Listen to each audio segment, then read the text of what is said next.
La madrugada del 15 de agosto de 2006 cambiaría para siempre la historia del distrito de San Isidro en Lima, Perú, reconocido por ser una de las zonas más distinguidas de la capital del país. San Isidro tomó relevancia cuando una de sus mansiones se convirtió en el escenario de un crimen sin testigos. Aquella madrugada, nadie vio ni escuchó nada.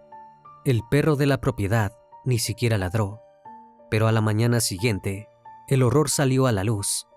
Tras golpear varias veces la puerta de la habitación de la dueña de la casa y no obtener respuesta, el mayordomo decidió entrar. Miriam Pfeffer, una reconocida empresaria inmobiliaria, yacía en el suelo. La habitación estaba desordenada. Había manchas de sangre por el lugar y las uñas postizas de la víctima estaban rotas. Sin duda, su cuerpo tenía marcas de lucha y forcejeo. Buenas noches, bienvenidos al Criminalista Nocturno.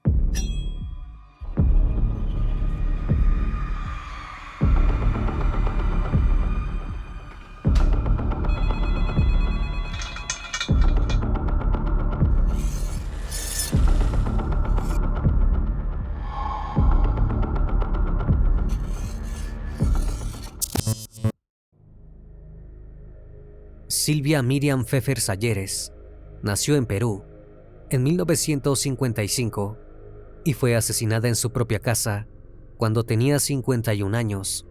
Su fallecimiento no pasó desapercibido, no solo por la manera en que fue hallado su cuerpo, sino porque previo a su terrible final, ya era reconocida en el país. Gracias a su éxito como empresaria, Pfeffer era dueña de una empresa de bienes raíces y era una destacada integrante de la comunidad judía de Lima. Si bien pertenecía a la alta sociedad de la capital incaica, cuando se trataba de su vida privada, no le importaba el qué dirán. Se había divorciado de su marido y padre de sus 2 hijos, y en reiteradas ocasiones los medios de comunicación del país le habían adjudicado diferentes amoríos. Miriam tenía una agitada vida social, era bella y exitosa, jamás pasó desapercibida. Cuando las autoridades llegaron al lugar de los hechos, descartaron de inmediato la hipótesis de robo, mientras sus hijos, Eva y Ariel Bracamonte, y el mayordomo, Simeón Huarcaya, dormían en otros pisos de la propiedad. El asesino no forzó ninguna cerradura y solo se llevó el teléfono celular y la computadora portátil de la empresaria. Al inicio de la investigación, los especialistas tomaron 14 muestras de ADN del círculo íntimo de Pfeffer, entre las que se encontraban sus 2 hijos, su abogado, sus medios hermanos y hasta su peluquero. Sin embargo, esto no los llevó a ningún lugar. Las muestras no coincidían con los indicios de piel y sangre hallados en el lugar de los hechos y bajo las uñas de la víctima. Cuando estuvieron listos los resultados de la necropsia, se conoció que Pfeffer había sido estrangulada.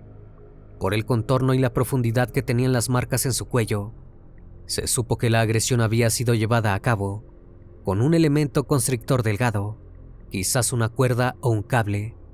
Además, la víctima presentaba 4 escoriaciones en el cuello, que correspondían con marcas producidas por la presión de dedos. Todo esto significaba que para poder terminar con la vida de Miriam, el asesino había realizado tanto asfixia manual como mecánica. Si bien el caso había adquirido significativa relevancia en los medios de comunicación del país, lo cierto es que las autoridades no tenían información fehaciente para hacer avanzar la investigación. Sabían que era un homicidio, pero no tenían ningún sospechoso para acusar. Más allá del interés mediático que el fallecimiento de Pfeffer despertara, el caso se archivó por falta de pruebas contundentes. En enero de 2009, Perú ya daba por olvidado el caso de Miriam Pfeffer, pero un aviso de la policía argentina cambiaría para siempre el rumbo de la investigación. En Salta, una capital provincial ubicada al norte de Argentina, había un hombre que decía ser el asesino de la empresaria limeña. Se trataba de Alejandro Trujillo Ospina, un colombiano que se encontraba preso, luego de haber sido condenado a 3 años y medio de cárcel por extorsión. El hombre era un asesino a sueldo. a quien le habían pagado para terminar con la vida de Arturo Van Coulert, un abogado vinculado con el poder político del norte argentino. Pero en lugar de cumplir con su palabra, Trujillo Ospina negoció con su víctima, arreglando que le cobraría $3,000 para dejarlo vivir. El problema fue que Van Coulert denunció la situación a las autoridades y en el año 2007, en el momento en que el sicario iba a cobrar el dinero, fue capturado por la policía salteña. Pero, ¿cómo se vinculaba Trujillo Ospina, un hombre de nacionalidad colombiana, apresado en Argentina, con un asesinato ocurrido en Perú en 2006? En enero de 2009, Trujillo Ospina estaba por cumplir la mitad de su condena, por lo que estaba cerca de poder acceder a tener salidas transitorias, e incluso podía llegar a solicitar la excarcelación, aunque él mismo se cavó su propia fosa, cuando al intentar ganarse el respeto de los otros presos, se adjudicó el crimen de Miriam Pfeffer. Uno de los reclusos no solo lo tomó en serio, sino que además avisó a las autoridades del penal, quienes a su vez dieron aviso a la policía de Perú. Hasta aquel momento, la policía argentina contempló la idea de que quizás todo fueran simples habladurías, un rumor utilizado solo para hacerse de un nombre dentro de la cárcel, pero el dato no tardaría mucho tiempo en ser confirmado. En julio de 2009, la policía peruana confirmó que la sangre hallada en el lugar de los hechos efectivamente correspondía con el ADN del colombiano. Era un hecho. Alejandro Trujillo Ospina había estado presente la madrugada del 15 de agosto de 2006 en la residencia de la empresaria Miriam Pfeffer, en Lima. A partir de aquella certeza, las autoridades peruanas solicitaron la extradición del principal sospechoso y para comienzos del año 2010, la Cancillería argentina hizo efectiva la entrega. Ahora las preguntas que surgían eran: ¿por qué motivo Trujillo Ospina habría asesinado a Pfeffer? ¿Cuál era su relación con aquella mujer? Las respuestas podrían ser claras.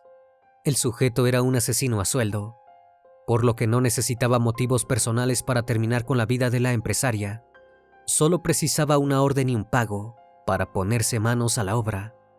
En 2009, antes de ser extraditado a Perú, Trujillo ya había afirmado a los investigadores haber sido contratado por Eva Bracamonte, nada más ni nada menos que la propia hija de Pfeffer. A partir de esta confesión, el caso creció de forma exponencial. Los motivos: el móvil económico. Supuestamente Eva había mandado a ultimar a su madre para quedarse con una fortuna valuada en $3 millones. Miriam estaba divorciada y no se había vuelto a casar, por lo que Eva y su hermano eran los principales herederos. Pero además, para las autoridades la joven no había planeado todo sola, sino que había contado con la ayuda de Liliana Castro, su pareja de aquel entonces. Para septiembre de 2009, las autoridades no solo contaban con la confesión de Trujillo Ospina, sino también con otros indicios que comprometían a Eva. El asesino, que se había llevado el celular de Miriam, había utilizado el teléfono para llamar a la joven minutos después de haber cometido el crimen. Además de eso, las sospechas provenían también desde el interior de la familia. Ariel Bracamonte, hermano de Eva, afirmó públicamente que no podía jurar la inocencia de su hermana. Con todos los elementos expuestos, en septiembre de 2009, las autoridades ordenaron la captura de Eva Bracamonte y su entonces expareja, Liliana Castro. Antes de ser detenidas, prefirieron entregarse voluntariamente a la justicia. Luego fueron trasladadas al penal de máxima seguridad de Chorrillos, lugar en donde estuvieron recluidas a la espera del juicio. El 8 de marzo de 2012, casi 6 años después de haber sido hallado el cuerpo de Miriam Pfeffer, comenzó el juicio oral en el que tuvieron que defenderse los acusados: el presunto autor material, Alejandro Trujillo Ospina, y las supuestas autoras intelectuales, Eva Bracamonte y Liliana Castro. El proceso duró más de 7 meses y tuvo un gran impacto en la sociedad peruana, que siguió por televisión cada una de aquellas instancias. Desde un inicio, Eva y Liliana se declararon inocentes frente a la acusación de la fiscalía, y quien más llamó la atención fue Trujillo. El sicario se retractó de sus anteriores confesiones y sostuvo que había ultimado a la empresaria por accidente, luego de que ella lo descubriera robando en su propiedad. Una de las voces que tuvo gran protagonismo durante el proceso judicial fue la de la médica legista Gladys Amamé Vallejos, quien estuvo a cargo de la necropsia de la víctima. Tras estudiar el cuerpo de Pfeffer, la mujer ratificó que falleció por estrangulamiento, que presentó lesiones graves en el rostro y en una de sus piernas, y que había signos de que se había resistido al ataque. Determinó además que en la madrugada del 15 de agosto, la empresaria fue asesinada entre las 12:30 y las 2:30 de la madrugada, y que el enfrentamiento que dio fin a su vida habría durado aproximadamente 15 minutos. La pelea se habría producido en su habitación y en un baño en suite, y la herida que tenía en la pierna derecha, un corte de 4 centímetros de profundidad, había sido ocasionado por un vidrio de un vaso roto. Luego la jueza consultó a Samamé Vallejos acerca del momento en que se había dado el estrangulamiento, y la médica aclaró que ocurrió al finalizar la pelea. En ese sentido, las lesiones que presentaba la víctima habrían sido ocasionadas por Trujillo para someterla, es decir, para disminuir su defensa, por lo que una vez que logró controlarla, estuvo en clara ventaja y la ahorcó. Pero durante aquellos 15 minutos de resistencia, Trujillo tapó con su mano la boca de la empresaria, momento en el cual Miriam lo mordió, provocándole una herida. Si bien puede parecer poco aquel acto, aquella mordida fue la que terminó haciendo avanzar el caso. El asesino dejó una gota de sangre en el lugar de los hechos, ADN, que años después sería determinante para corroborar su autoría. Otra voz importante en el juicio fue la de Ariel Bracamonte, hijo de Pfeffer y hermano de Eva, en consonancia con sus primeros dichos, en los que daba a entender que su hermana podría ser la responsable del deceso de su madre. Afirmó que Eva no había hecho nada para auxiliar a Pfeffer, supuestamente, luego de que el mayordomo les avisara acerca del estado en que había encontrado a su madre. Ambos corrieron a la habitación, aunque las posturas de los dos habrían sido totalmente opuestas. Según Ariel, él se encargó de acercarse a su madre para ver cómo estaba y le pidió a su hermana que llamara a la ambulancia, pero Eva no reaccionó de ninguna manera para auxiliar a su madre. En este punto es importante mencionar que los hermanos Bracamonte no se sometieron a un careo durante esa instancia judicial. Si bien era algo que podía suceder, el abogado de Eva explicó que su defendida no quería hacerlo, ya que para ella habría sido igual a revivir el momento del fallecimiento de su madre. Argentina también estuvo presente en el juicio. Vía teleconferencia fue interrogado Reinaldo Choque Barrios, un policía del penal de Salta, institución donde había estado preso Trujillo Ospina. En su declaración, el guardia señaló que había recibido entre 5 y 6 llamadas y 2 correos electrónicos de María Gloria Venegas, quien se identificaba como la exsuegra del confeso asesino de Pfeffer. Durante aquellas comunicaciones, la mujer le mencionó a Choque Barrios que su exyerno le había contado, en reiteradas oportunidades, que había asesinado a una exitosa empresaria peruana por orden de su hija para poder cobrar la herencia. Pese al análisis exhaustivo de la médica legista, el testimonio del policía argentino y sus anteriores confesiones, Trujillo Ospina no dejó de sorprender hasta el último momento. Contra toda lógica, el presunto autor material del crimen sostuvo en sus alegatos finales que no conocía a sus coacusadas, Eva y Liliana, y además negó que alguien le hubiera pagado para asesinar a la empresaria. Después de 7 meses de un mediático juicio, el tribunal dispuso la sentencia final para el 12 de octubre de 2012. Apenas iniciada la jornada, tuvo que ser suspendida, ya que Eva se desmayó tras convulsionar y tuvo que ser llevada al hospital. Finalmente, la sentencia quedó pautada para el 15 de octubre. Aquel día el tribunal resolvió absolver a Liliana Castro de la acusación como autora del delito de homicidio calificado por lucro. Sin embargo, condenó a Alejandro Trujillo Ospina como autor del delito de homicidio calificado por lucro en agravio y Eva Bracamonte por parricidio.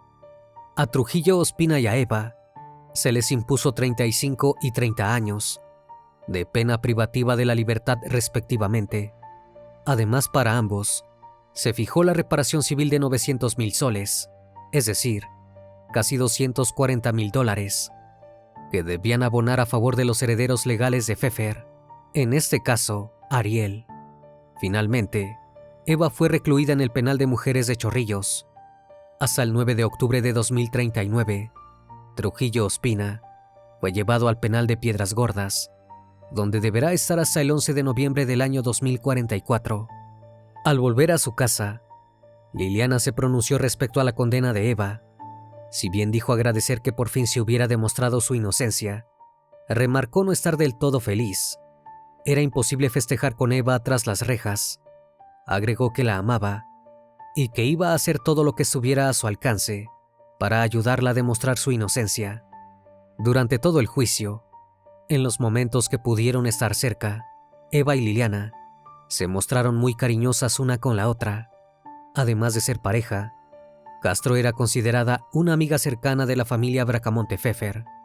Aunque no se encontraron pruebas suficientes para vincular a Liliana con el crimen, la relación que mantenía con Eva se utilizó en reiteradas ocasiones para desviar el foco de la investigación. Hace más de 10 años atrás, la sociedad peruana se mostraba muy conservadora respecto a los temas de la diversidad sexual, por lo que los medios de comunicación aprovecharon la ocasión y retrataron la relación de ambas de manera sensacionalista. Este tratamiento también estuvo presente durante el juicio. En algunas ocasiones, la orientación íntima de Eva fue utilizada para intentar cuestionar su carácter y su estilo de vida. Fiscales y abogados de la parte acusadora presentaron su relación con Liliana como algo que según ellos constituía una personalidad conflictiva. Esto terminó agregando un sesgo que no tenía relevancia directa en el caso. En octubre de 2012, tanto el autor material como el intelectual estaban tras las rejas, por lo que el deceso de Pfeffer parecía quedar aclarado, aunque en 2013, un giro judicial cambiaría la suerte de Eva, la supuesta parricida.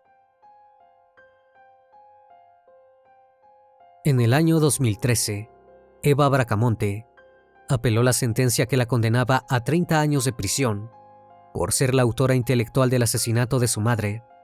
Sus abogados argumentaron que el juicio del año 2012 había estado plagado de irregularidades y que las pruebas presentadas en contra de su defendida habían sido insuficientes y contradictorias.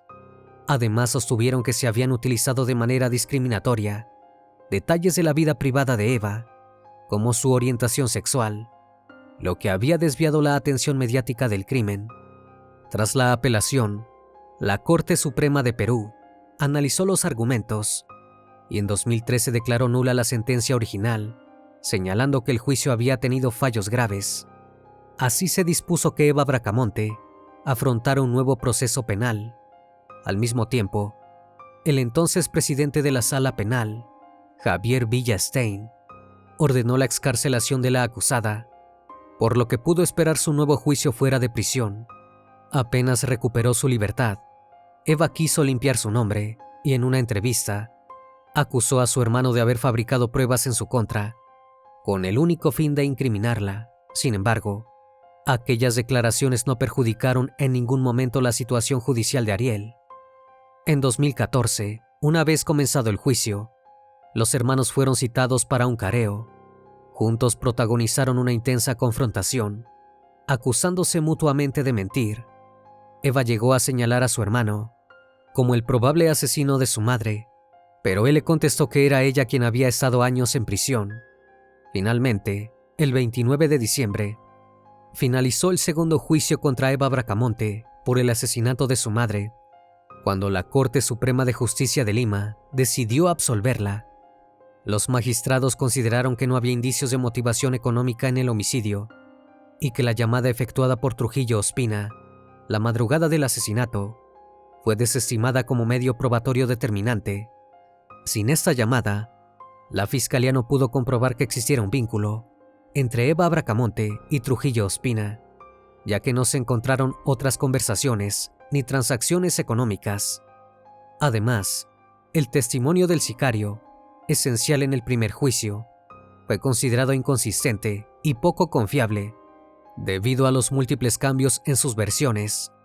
Finalmente, en mayo de 2017, la segunda Sala Penal Transitoria de la Corte Suprema confirmó la absolución de Eva Bracamonte. Era una mujer libre de culpa y cargo. Trujillo Ospina, por su parte, ya cumplió 12 de sus 35 años de condena y su situación judicial no cambia. Debería seguir tras las rejas hasta noviembre de 2044. Prácticamente desde un inicio del caso, el autor material estuvo claro. Sin embargo, a 18 años del asesinato de la exitosa empresaria, quedan interrogantes sin responder. ¿Quién orquestó aquel crimen? ¿Y por qué? Alguien quiso deshacerse de Miriam Pfeffer en aquel entonces. Si algo está comprobado, es que un robo no fue, y que Trujillo Ospina no es más que un asesino a sueldo. Entonces, ¿quién planeó el asesinato de la exitosa empresaria? Una vez más, estimado público, agradezco su compañía. Gracias por acompañarme en esta nueva transmisión. Recuerden que pueden seguirme en redes sociales. Actualmente me encuentro en Facebook, Twitter, Instagram, TikTok y también en Spotify. Si el caso de hoy te pareció interesante e informativo, te pido me regales un like o un comentario sobre la transmisión de esta noche. Me despido de ustedes, no sin antes agradecerles su compañía, y recuerden, si aún no estás suscrito, te hago la cordial invitación a que lo hagas y formes parte de esta gran comunidad. Esto es El Criminalista Nocturno. Hasta la próxima emisión. Buenas noches.